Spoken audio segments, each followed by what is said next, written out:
Here we have pre-calculus problem. Okay, let's go to the information. Find the following, simplify your answers completely. So here we have two functions, f of x and g of x. And in part A, we have to find f positive g of x. Okay, now let me do part A. That is, I have to find the stuff which is equivalent to f positive g of x. Let me write it as it is. So f positive g of x. So the given stuff can be written as f of x positive g of x, because f and g are added, so we can write as f of x positive g of x. So we know that f of x equals to square root of x square negative 9. So we can plug in this stuff for f of x over here. Then I'm getting square root of x square negative 9. So for g of x, this is the stuff we are getting. Then we can plug in this x square over x square positive 1 for this g of x. Then I'm getting x square over x square positive 1.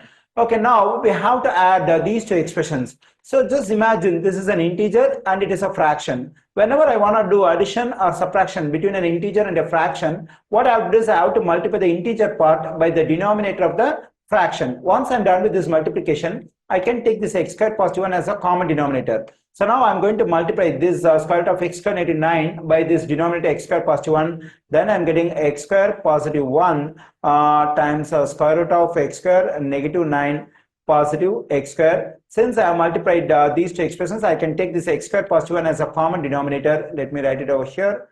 Now what I can do is I can distribute this square root of x square negative 9 to x square and 1. So when I distribute this one to x square, I am getting x square times square root of x square and negative 9. So when I distribute this to 1, so this positive 1 and it has to be multiplied, then I am getting positive square root of x square negative 9 positive x square. Everything is divided by x square positive 1. So this expression cannot be simplified anymore. So this is the result of the part A, f positive g of x.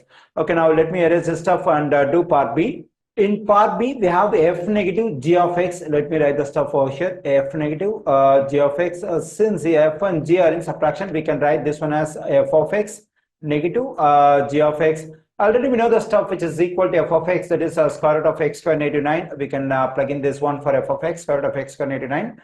Negative for g of x, we know that x square over x square positive 1 is equal. So we can plug in this expression for g of x, and I'm getting x square over x square positive 1. Okay, here again we have a subtraction between an integer and a fraction. I assume this square root part as an integer. So as I said already, whenever I want to do addition or subtraction between an integer and a fraction, I have to multiply the integer part by the denominator of the fraction. Once I'm done with this multiplication, I can take this x square positive 1 as a common denominator. So now what I'm going to do is I'm going to multiply this one by the denominator x square positive 1. Then I'm getting x square positive 1 times square root of x square negative 9 negative x square. Now we can take this x square positive 1 as a common denominator. Then we get x square positive 1.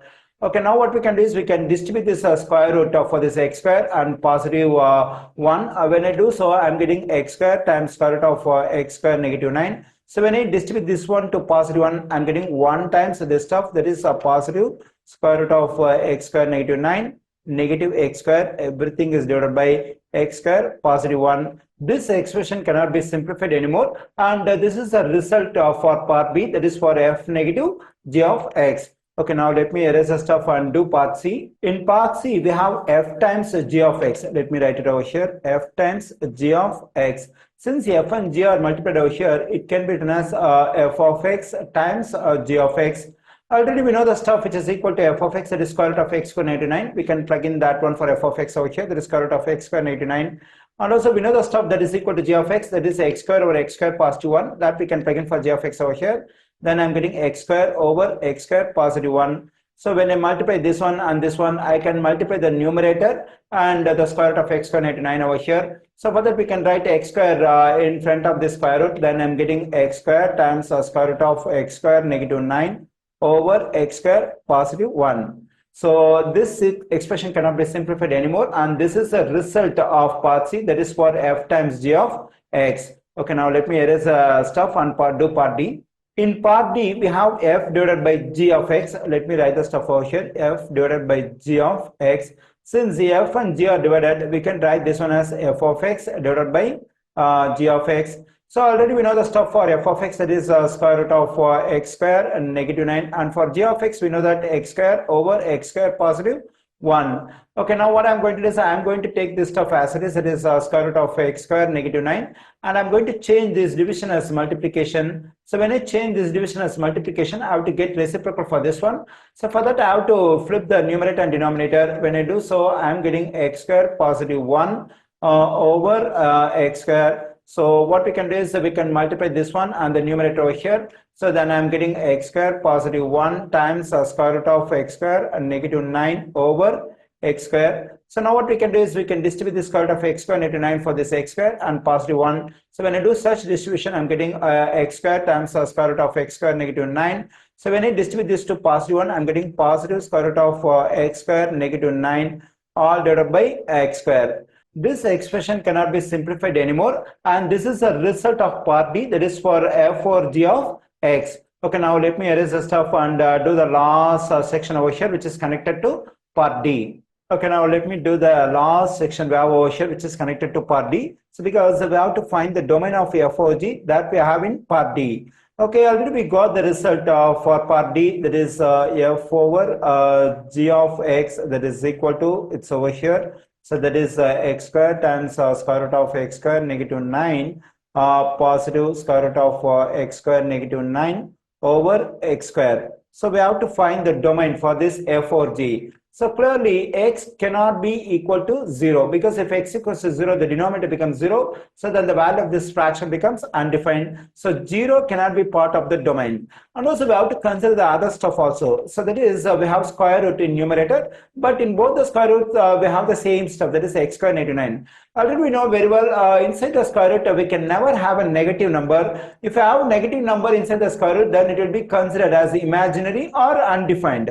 So the stuff we have inside the square root in both the square roots, that is x square negative 9, cannot be negative. Even it can be 0 or it has to be positive. So to get the domain, we have to make the restriction, that is x square negative 9. The stuff we have inside both the square root has to be greater than or equal to 0. Okay, now we have to solve for x in this inequality. So for that, what I'm going to do is I'm going to write this 9 as 3 square, because 3 square equals to 9 greater than or equal to 0. Now we can consider the algebraic identity, that is a square negative b square. So this is called difference of two squares. So whenever we have an expression in this form, a square negative b square, it can be written in the factor form, that is a positive b times a negative b. So the expression we have over here is exactly in this form, a square negative b square. Instead of a we have x, instead of b we have 3. So on the right side we have a positive b times a negative b. So if I want to write this expression x square negative 3 square in factor form, so it will be x positive 3 times x negative 3. That is a has to be replaced by x and b has to be replaced by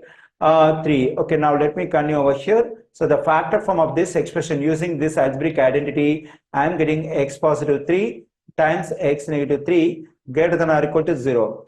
Okay, now in my next step, what I'm going to do is temporarily I assume so this is equal to 0. I mean the product of these two factors equals to 0. Actually, according to the stuff what we have here, so the product of these two binomials has to be greater than or equal to 0. Just assume it is equal to 0. Then I'm getting x positive 3 times x negative 3 equals to 0. Now it's an equation we can solve for x. So the product of two factors equals to 0. So whenever the product of two quantities equals to 0, either the first one is 0 or the second one is 0 or both of them may be 0. So then we have x positive 3 equals to 0 or x negative 3 equals to 0. Then if I solve this equation for x, I'm getting x equals to negative 3. If I solve for x in this equation, I'm getting x equals to positive 3.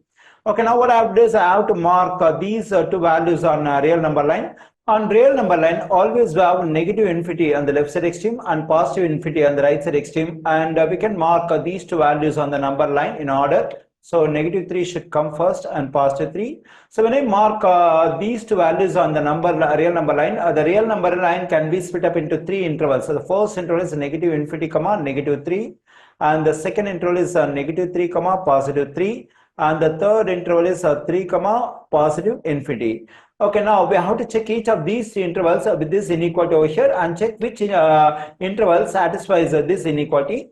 And also when I write the intervals, so I'm using parenthesis for negative infinity and positive infinity, and I'm using square bracket for the numbers negative 3 and positive 3. So because here we have less than, greater than or equal to 0. So even when I plug in negative 3 or positive 3 into this inequality, it will be equal to 0. So 0 greater than or equal to 0 can be accepted. So negative 3 and 3 infinity can be included. So always negative infinity and positive infinity will not be included. So that's why I'm using open interval, that is parenthesis. Whenever I use parenthesis, so the boundary value over here cannot be included. When I use square bracket, so the boundary value is included. So that's why I'm using parenthesis for negative infinity and positive infinity. In case if I have just greater than over here or less than over here, then I must use parentheses here also along with the numbers negative 3 and positive 3. Since I have greater than or equal to, I'm using square bracket along with the two numbers negative 3 and positive 3. Okay, now let's take the first interval with this inequality. For that, we have to take a random value in the first interval. So what is the random value over here? I think we can take negative 4. So to the left side of negative 3, we can consider negative 4. So now let's plug in x equals negative 4 in this inequality, and we can verify this inequality satisfied by this negative 4. When I plug in negative 4 over here, so negative 4, positive 3, it will become negative 1. The first binomial will become negative 1. And when I plug in negative 4 over here, negative 4, negative 3 will become negative 7. So negative 1 times negative 7 is positive 7. Positive 7 greater than or equal to 0 can be accepted. So the first interval, negative infinity, negative 3, satisfies the inequality over here. Okay, now let's verify the second interval. So for that, we have to take a random value between negative 3 and positive 3. So clearly it's 0. When I plug in x equals to 0 over here, it will become 3. And when I plug in x equals 0 over here, it will become negative 3. So 3 times negative 3 is negative 9. Negative 9 greater than or equal to 0. It's false because any negative value can never be greater than 0. So the second inequality, negative 3, positive 3, does not satisfy the inequality. Now let's verify the third interval, that is 3, positive infinity. So for that, we can take a random value, say x equals to 4. When I plug in x equals to 4 over here, 4 positive 3 will become 7. When I plug in x equals to 4 over here, 4 negative 3 is just 1. So 7 times 1 is 7. 7 is greater than or equal to 0, can be accepted because it's a positive value. Positive value is always greater than or equal to 0. So this interval also works. So the two intervals, negative infinity, negative 3 and 3, positive infinity works. So let me write those two intervals over here. So negative infinity, negative 3 union 3, positive infinity. So we can consider this is a domain of f over g, and already we have concluded that x cannot be equal to 0 because we have x square. When I plug in x equals to 0 over here, the denominator will become 0 and the value of this fraction becomes undefined. But even when I take restriction with this square root part, so I am getting this one as domain in interval notation. When I write this domain, already 0 is excluded from this one because we consider all the values in this interval, that is between negative infinity up to negative 3 and from 3 to positive infinity. So 0 is already excluded, so we don't have to worry about that particular restriction, that is x cannot be 0. So this is a domain of f over g.